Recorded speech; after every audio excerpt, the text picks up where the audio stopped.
इरफान साहब के इनकार पर आयरा जहर खा लेती है। अब जैसे ही बनी आयरा के कमरे में आती है तो आयरा को बेहोश पड़ा देखकर जोर से चीख मार देती है। इरफान साहब फौरन पहुंचते हैं और देखते हैं आयरा ने जहर खा लिया है। इरफान साहब तुरंत आयरा को गाड़ी में बैठाकर अस्पताल लेकर जाते हैं। डॉक्टर्स फौरन आयरा को आईसीयू में शिफ्ट कर देते हैं। मनीष इरफान साहब से कहती है, ये सब कुछ आपकी वजह से हुआ। अगर आप आयरा का निकाह कामयार से करवा देते तो आज हमें ये सब कुछ देखने को ना मिलता। इरफान साहब बहुत ज़्यादा परेशान हो जाते हैं। आयरा की बहन फलक भी वहां पहुंच जाती है। वो तुरंत कामयार को कॉल करती है और कहती है, कामयार, आयरा ने जहर खा लिया है, हम सब उसे अस्पताल लेकर आए हैं, तुम फौरन आ जाओ।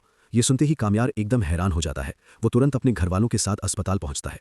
कामयार आसिफ साहब से कहता है, आपने आयरा के साथ बिल्कुल ठीक नहीं किया। अगर उसे कुछ हो गया तो मैं आपको बिल्कुल नहीं छोड़ूंगा। इतने में डॉक्टर आते हैं और आसिफ साहब से कहते हैं, पेशेंट कामयार का नाम ले रही है, अगर आप में से कोई है तो पेशेंट से मिल सकता है। कामयार फौरन आयरा के पास पहुंचता है। आयरा तुरंत कामयार को गले लगाती है और कहती है, कामयार, मैं तुम्हारे बिना मर जाऊंगी, मैं सिर्फ तुमसे ही शादी करना चाहती हूँ। कामयार तुरंत मौलवी साहब को कॉल करता है और उन्हें अस्पताल बुला लेता है। मौलवी साहब को देख के इरफान साहब एकदम हैरान हो जाते हैं। कामयार मौलवी साहब से कहता है, आप फौरन मेरा और आयरा का निकाह करवा दीजिए, मैं अब आयरा को और परेशान होता हुआ नहीं देख सकता। लेकिन आयरा के पिता इरफान साहब कहते हैं, अभी आयरा का बाप जिंदा है, तुम कौन होते हो मेरी रजामंदी के बिना मेरी बेटी से निकाह करवाने वाले। तभी बनी इरफान साहब से कहती है, मैं अब आपकी वजह से अपनी बेटी को कोई और गलत कदम उठाते हुए नहीं देख सकती। कामयार और आयरा का निकाह अभी और इसी वक्त होगा। जैसे ही मौलवी साहब आयरा और कामयार का निकाह पढ़ाने लगते हैं, अचानक कामयार के डैड को घर के नौकर की कॉल आती है। कामयार की दादी बेहोश हो गई। कामयार निकाह पढ़ाए बिना ही अस्पताल से घर की तरफ भागता है और तुरंत अपनी दादी को अस्पताल लेकर पहुंचता है।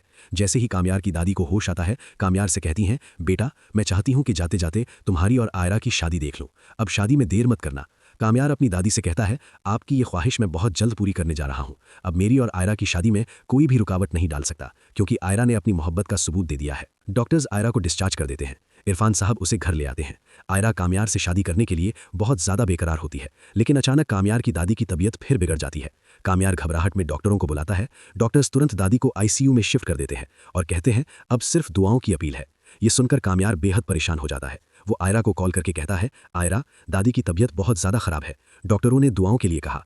आयरा ये सुनकर परेशान हो जाती है और इरफान साहब से कहती है, कामयार के पास जाना चाहती हूँ, उसकी दादी अस्पताल में भर्ती है। इरफान साहब जाने से इनकार करते हैं, मगर आयरा अपने पिता की बात ना मानते हुए कामयार के पास पहुंच जाती है। तभी डॉक्टर कामयार के पास आकर कहते हैं, पेशेंट अब खतरे से बाहर, होश आने पर आप उनसे मिल सकते हैं। कामयार ये सुनकर बहुत खुश हो जाता है। कामयार की दादी को होश आता है और वो कामयार का नाम लेती है। कामयार तुरंत अपनी दादी के पास पहुंचता है। दादी कहती है, बेटा, मैं बस तुम्हें और आयरा को एक होता हुआ देखना चाहती हूँ। डॉक्टर्स कहते हैं, अगर आप चाहें तो दादी को घर ले जा सकते हैं।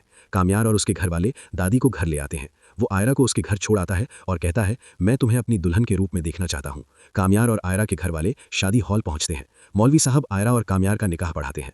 मौलवी साहब कामयार से पूछते हैं, क्या आपको ये निकाह कबूल है?